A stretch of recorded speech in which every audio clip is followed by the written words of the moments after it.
एकजुटीचा शेतकरी एकजुटीचा अरे कोण म्हणतं देत नाही शेतीला रस्ता शेतीला रस्ता शेतीला रस्ता शेतीला रस्ता शेतीला रस्ता शेतीला रस्ता कोण म्हणतात देत नाही कोण म्हणतात देत नाही कोण म्हणतात देत नाही जय जवान जय किसान जय जवान जय किसान जय जवान जय किसान शेतकरी एकजुटीचा शेतीला रस्ता शेतीला रस्ता शेतीला रस्ता गाव देते समृद्धी गाव देते समृद्धी गाव देते समृद्धी शेतीला रस्ता शेतीला रस्ता आज जगाचा पोशिंदा शेतकरी राजा ज्याला आपण कृषीप्रधान देश म्हणतो, आज देशामध्ये आज गुलामासारखं जीवन जगतोय. देशामध्ये आज बुलेट ट्रेन येते, देश महासत्ता म्हणतो आपण, एका बाजूला आपण चंद्रावर चाललो आहे, परंतु आज राज्यात आपण पाहत आहोत. शेतकरी आज क्षेत्रासाठी प्रशासकीय कार्यालयामध्ये हेलपाटे मारत आहेत, न्यायालयीन खेटी घालत आहेत.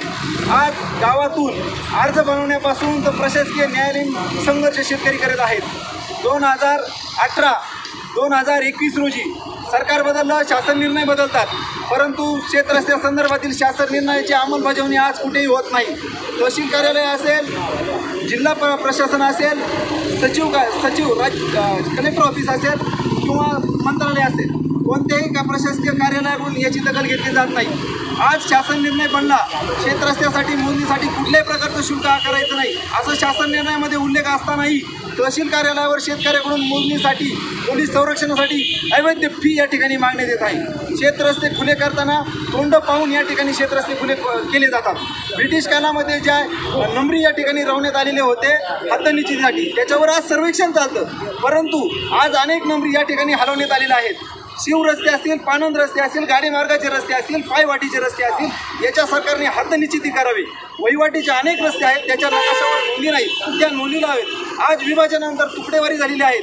शेतकऱ्यांच्या आपापसामध्ये या ठिकाणी भांडणं व्हायला लागले आहेत. विभाजन होताना ज्या ठिकाणी वाटपपत्र होतं त्यावेळेस त्या ठिकाणी रस्त्याचा उल्लेख नमूद असावा, परंतु कुठल्याही प्रकारच्या कायद्यामध्ये कुठल्याही प्रकारचं या ठिकाणी नियोजन या ठिकाणी करण्यात आलेलं नाही. त्यामुळे सरकारच्या प्रशासनाच्या नाकर्त्यामुळे आम्हाला या ठिकाणी आमची मागणी घेऊन आम्ही या ठिकाणी जिल्हाधिकाऱ्यालयावर छत्रपती संभाजीनगर जिल्हाधिकाऱ्यांकडे आलो आहोत.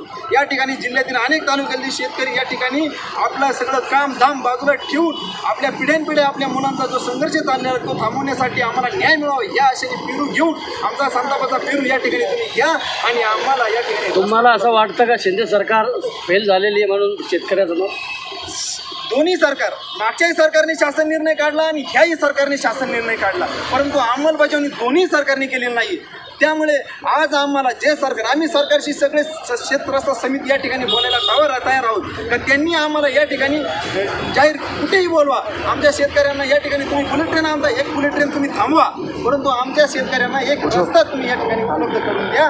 आमचा शेतकऱ्याचा दळणवळणाचा प्रश्न खुला झाला तर आमचा समृद्धीचा महामार्ग या ठिकाणी खुला होईल. आतापर्यंत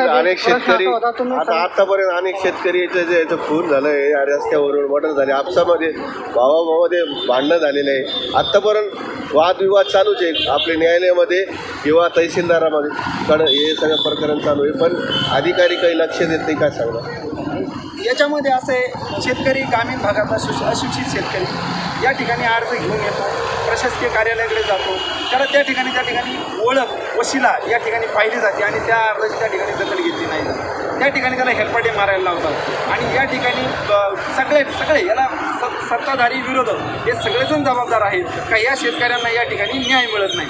या सगळ्यात महत्त्वाचा हा प्रश्न सुटेल कसा याच्यावर कोणतंही सरकार आज बोलायला तयार नाही. इथे अनेक उपोषण वगैरे झालेले आहेत, मात्र आज जे तुम्ही उपोषण करताय पेरू देऊन जिल्हाधिकाऱ्यांना पेरू देत आहे, म्हणजे पेरू देण्याचा याच्या मागचा हेतू काय आहे तुमचा? नाही, अनेक प्रकारचे आंदोलन या ठिकाणी चालू आहेत. उपोषण आपण राज्यामध्ये पाहत आहोत. एक अस्थिरता निर्माण झालेली आहे, उद्विग्नता निर्माण झालेली आहे. भावाभावात प्रेम निर्माण करण्यासाठी, आपल्या शेतकरी बापाला न्याय मिळवण्यासाठी एक आंदोलन या ठिकाणी उभं केलेलं आहे.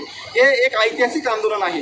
हा पेरू राज्यातला रस्ता शेतकऱ्याचा खुला केल्याशिवाय थांबणार नाही. सत्ताधारी विपक्ष यांनी लक्षात घ्या का हा पेरू राज्यातल्या प्रत्येक शेतकऱ्याचा दळणवळणाचा प्रश्न सुटेल. तुमच्याकडे काय पर्याय आहे तुम्ही सांगा आम्हाला. का तुम्ही रस्ता कसा सोडवणार, शेतकऱ्यांचे प्रश्न कसे सोडवणार? शेतकऱ्याला तुम्ही म्हणता कृषी प्रधान, तुम्ही महाराष्ट्र समृद्ध करायचं म्हणता, शेतकरी समृद्ध करायचं म्हणता.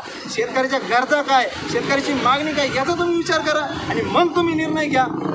शेतकऱ्याच्या अनेक जमिनी पडीत पडलेल्या आहे आणि याला जबाबदार कोण आहे रस्ता नसल्याने? आता या ठिकाणी प्रशासन आणि सरकार दोन्ही जबाबदार आहेत. अनेक जमिनी या ठिकाणी पिढ्यानपिढ्या, याला कुठेतरी टाईमलाईन असावी.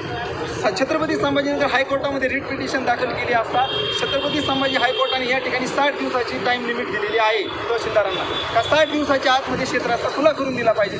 परंतु या ठिकाणी तहसील कार्यालयाकडून या कोर्टाच्या आदेशाचा अवमान होतोय, शासन निर्णयाचाही अवमान होतोय. शासन निर्णय आणि हायकोर्टाच्या आदेशाचं पालन झालं तर कोणताही शेतकरी या ठिकाणी क्षेत्ररस्त्याशिवाय वंचित राहणार नाही. तुमची मागणी मान्य न झाल्यास पुढचे पाऊल कोणतं आहे तुमचं? शेवटचा प्रश्न. आम्ही आता राज्यभर या ठिकाणी जनजागृती करत आहोत, पेरू पोचवायचं काम करत आहोत, निवेदन देण्याचं काम करत आहोत. जर यांनी आमची मागणी नाही केली तर मंत्रालयात धडकून आमचे जसे रस्ते बंद झाले तसे या सत्ताधारी प्रशासकीय अधिकारी सर्वांचे मंत्रालयात जाऊन दारे बंद केले.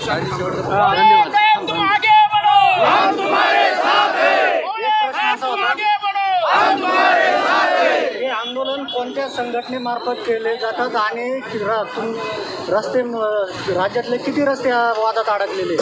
महाराष्ट्र राज्य शिवपालन क्षेत्ररस्ता चळवळीच्या वतीने हे आंदोलन उभं करण्यात आलेलं आहे.